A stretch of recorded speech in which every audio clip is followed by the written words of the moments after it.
In 1994, the government gave up its monopoly over the country's airwaves.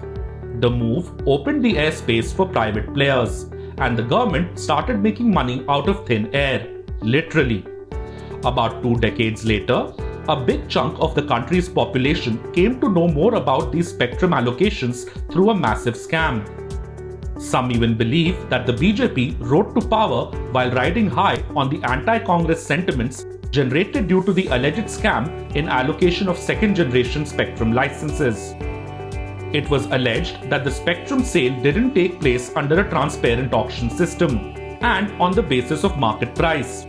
The then Minister for Communication and Information Technology, A. Raja, spent 15 months in Tihar jail over it, and in February 2012, the Supreme Court axed the 122 licenses granted to telecom players, declaring airwaves as public goods best utilized through an auction. About 5 years later, a Delhi court acquitted all the accused in the case, citing lack of evidence.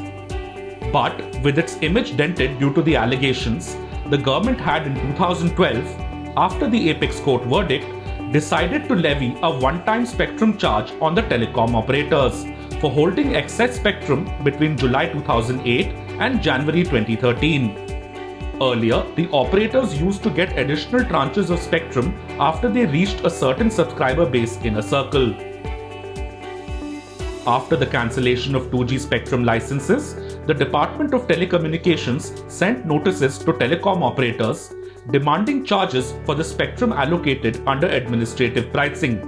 The one-time dues stood at around 40,000 crore rupees. It had two components.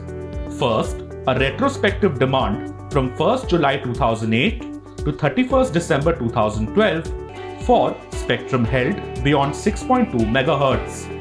And secondly, a prospective demand from 1st January 2013 to the expiry of spectrum beyond 4.4 MHz.